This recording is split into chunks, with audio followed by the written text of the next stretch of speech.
दाखवा, नाना पटोलेंचं आव्हान आहे। मी सर्वात जास्त मतांनी निवडून न आल्यास राजकारण सोडेन असं नाना पटोलेंनी म्हटलंय। नाना पटोलेंकडून बॅलेट पेपरवर निवडणुका घेण्याची मागणी करण्यात आली आहे। ते मला म्हणतात 200 मतांनी निवडून आलं। मी त्यांना चॅलेंज करतो, तुम्ही महाराष्ट्रात बॅलेटने निवडणुका घेऊन दाखवा आणि मी महाराष्ट्रात सगळ्यात हायेस्ट मतांनी निवडून येण्याची मी जबाबदारी माझी घेतो। आणि नाही आलो समजा सगळ्यात हायेस्ट मत तर राजकारण संन्यास घेईल। फक्त बॅलेटवर निवडणुका घेऊन दाखवा। बेईमानी नाही निवडून आलेले आम्हाला संख्याबळ सांगतात। उद्या शेतकऱ्यांच्या प्रश्नावर महाविकास आघाडी आंदोलन करणार आहे। महाविकास आघाडी शेतकऱ्यांच्या प्रश्नावर आक्रमक होणार आहे। आज झालेल्या महाविकास आघाडीच्या बैठकीमध्ये चर्चा झाली आहे। सरकारवर अंकुश ठेवण्याचं काम विरोधी पक्षनेते करतात, विकास ठाकरेंनी असं म्हटलंय। आणि या अधिवेशनामध्ये विरोधी पक्ष नेताच नाही असं विकास ठाकरेंनी म्हटलंय। आज विरोधी पक्षातील नेते सभापतींची भेट घेणार आहेत। लोकशाही पद्धतीमध्ये विरोधी पक्ष नेत्याशिवाय अधिवेशन होऊच नये, परंतु दुर्दैवानं आपण पाहता की मागचे काही अधिवेशन विरोधी पक्ष नेते झाले। यावेळेस अपेक्षा आहे की आज विरोधी पक्ष नेते पदाची घोषणा करतील आणि अधिवेशनाची सुरुवात करतील। या लोकतंत्रामध्ये विरोधी पक्षाची भूमिका ही महत्त्वाची असते। सत्ताधाऱ्यांपेक्षाही विरोधी पक्षाची भूमिका महत्त्वाची असते, कारण की सत्ताधाऱ्यांनी केलेली कामं बरोबर आहे किंवा नाही हे जनतेपुढे आणणं तर विरोधी पक्षाचं कायम असतं। आणि जर हेच दाबण्याचा प्रयत्न होत असेल विरोधी पक्ष नेत्या अभावीच अधिवेशन घ्यायचं, मग घ्यायलाच नाही पाहिजे।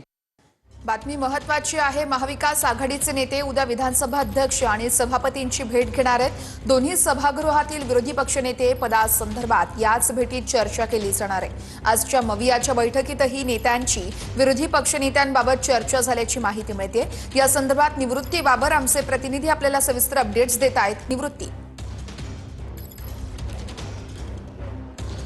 नक्कीच आपण जर आज पाहिलं तर दोन्ही सभागृहाचं कामकाज संपल्यानंतर काँग्रेसच्या पक्ष कार्यालयामध्ये महाविकास आघाडीची बैठक पार पडली आणि या बैठकीमध्ये सर्वानुमते असं ठरलेलं आहे की उद्या विधानसभा अध्यक्ष राहुल नार्वेकर आणि विधान परिषद सभापती राम शिंदे यांची उद्या भेट घेण्याच्या सर्वांच्या मध्ये ठरलेलं आहे। उद्या महाविकास आघाडीचे नेते सभापती आणि अध्यक्ष यांची भेट घेणार आहेत आणि जे राज्याच्या सभागृहाला दोन्ही सभागृहांना जे विरोधी पक्ष नेतेपद देत नाहीयेत किंवा ढकलपणा सरकारकडून आणि अध्यक्षांकडून केला जातो याविषयीचा जाब विचारण्यासाठी आणि पुढील चर्चा करण्यासाठी उद्या संपूर्ण महाविकास आघाडीचं शिष्टमंडळ जे आहे ते अध्यक्ष आणि सभापतींना भेटणार आहेत।